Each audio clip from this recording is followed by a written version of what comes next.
말씀은 느헤미야 8장 5절부터 6절입니다. 에스라가 모든 백성 위에 서서 그들 목전에 책을 펴니 책을 펼 때에 모든 백성이 일어서니라. 에스라가 위대하신 하나님 여호와를 송축하매 모든 백성이 손을 들고 아멘 아멘 하고 응답하고 몸을 굽혀 땅에 대고 여호와께 경배하니라. 마침내 이스라엘 백성들은 예루살렘 성벽을 재건을 마치고 하나님 앞에 모여 말씀을 듣는 자리를 마련했습니다. 그 자리에서 일어난 놀라운 변화의 현장을 함께 바라보면서 그들은 진정한 복이 무엇인지 다시 한번 깨닫는 시간이 되었습니다. 본문 5절에 보면 에스라가 모든 백성 위에 서서 그들 목전에 책을 펴니 책을 펼 때에 모든 백성이 일어서니라고 기록됩니다.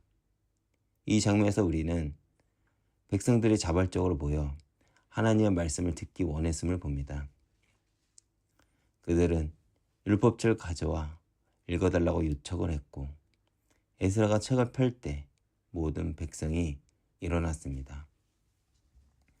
이것은 하나님 말씀에 대한 경외심과 갈망을 보여줍니다. 이 말씀의 자리는 형식적인 예배가 아니라 진정한 갈망에서 비롯된 것임을 우리는 알 수 있습니다. 그들은 오랜 포로 생활 동안 하나님의 말씀에서 멀어져 있었습니다. 그리고 이제 다시 자신들의 정체성과 삶의 방향을 찾기 위해 말씀 앞에 겸손히 서게 된 것입니다.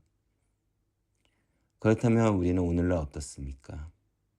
성경을 쉽게 접할 수 있는 환경에 있지만 과연 당시 이스라엘 백성들처럼 말씀을 향한 갈망이 있습니까? 또한 우리는 예배 자리에 나올 때 어떤 마음가짐으로 나올까요?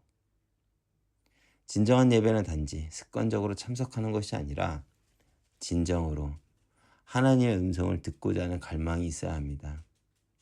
6절을 보면 에스라가 위대하신 하나님 여호와를 송축하며 모든 백성이 손을 들고 아멘 아멘 하고 응답하고 몸을 굽혀 얼굴을 땅에 대고 여호와께 경배하니라고 기록합니다.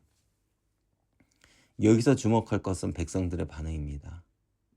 손을 들고는 전적인 항복과 순종의 표시이며 아멘 아멘 하고 아멘 아멘 하고 응답하고는 말씀에 대한 동의와 수용의 표현임을 우리는 알 수 있습니다. 그리고 몸을 굽혀 얼굴에 땅을 대고는 하나님을 향한 완전한 겸손과 경외의 모습이며 여호와께 경배하니라는 말씀을 통해 하나님을 만나는 예배의 본질을 그들은 보인 것입니다.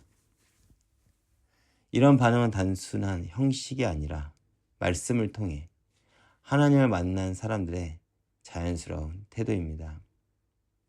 그들은 말씀을 듣고 이해하면서 자신들 죄와 부족함을 깨닫고 애통해 했으며 동시에 하나님의 신실한 신과 자비하심을 인식하고 감사와 경배를 드립니다. 우리가 신앙생활을 하면서 진정한 축복은 무엇일까요? 성경을 보면 하나님을 경외하는 것이 복이라 합니다. 그렇다면 하나님을 경외한다는 것은 무엇일까요? 바로 하나님의 말씀을 청종하고 그 말씀을 지켜가는 것입니다. 단순히 말씀을 아는 것으로 끝나는 것이 아니라 그 말씀을 삶으로 살아내는 것이 진정한 하나님을 향한 경외라는 것입니다. 느헤미야서의 이 장면은 외적으로 보기에는 사실 초라해 보일 수 있습니다. 성벽은 재건되었지만 여전히 그들은 페르시아 제국의 속국이었고 경제적으로도 풍요롭지 않았습니다. 그러나 영적인 눈으로 볼 때 이것은 하나님의 영광이 다시 이스라엘에 임하는 놀라운 회복의 순간이었습니다. 세상적 관점으로 잘 되는 것이 복이 아니라 주의 말씀이 내 안에 붙잡혀지고 그 말씀을 삶으로 지켜갈 때 우리는 진정한 복을 누리게 된다는 것을 보여줍니다. 성경은 하나님과의 관계 회복, 그리고 그분의 말씀 안에서 살아가는 것이 진정한 복임을 우리에게 알려주죠. 왜 이스라엘이 포로가 되었습니까? 하나님은 심판이 아닌 다시 그들에게 복을 주기 위해서였습니다. 다시 이스라엘이 하나님을 경외하며 열방의 제사장 국가를 세우기 위함이었죠. 그래서 느헤미야서는 우리 눈으로 보기에는 초라하지만 영적인 눈을 들어보면 하나님의 영광이 다시 이스라엘 위에 임하며 어느 때보다 하나님이 그들에게 복을 주시기에 기뻐하는 자리입니다. 우리는 신앙생활을 할 때 이것을 기억해야 됩니다. 세상적 관점을 잘 되는 것이 복이 아니라 주의 말씀이 내 안에 붙잡혀지고 그 말씀을 삶으로 지켜갈 때라는 것이죠.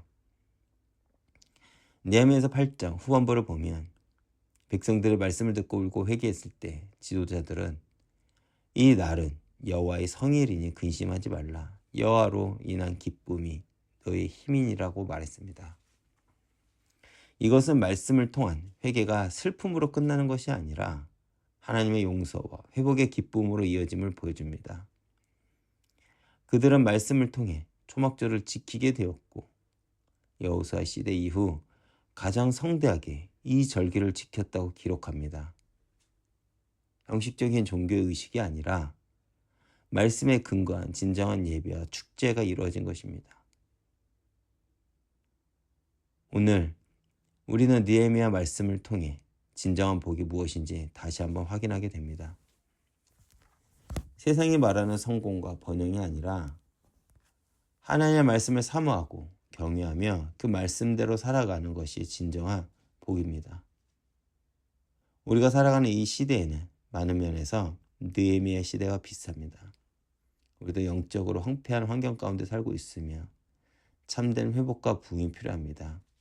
그리고 그 회복의 시작점은 바로 말씀입니다. 말씀을 통해 하나님을 만나고 말씀을 통해 우리의 삶의 방향을 찾으며 말씀을 통해 참된 예배자로 세워가야 합니다. 그러나 한 사람 한 사람이 모일 때 하나님은 다시 이 땅 위에 하나님의 영광을 드러낼 것이고 우리는 마침내 회복과 부흥을 경험할 것입니다. 오늘도 말씀을 붙잡고 지켜가는 싸움에서 승리하며 내가 있는 현장 속에서 하나님의 나라가 임하는 하루가 되기를 기도합니다. 아멘.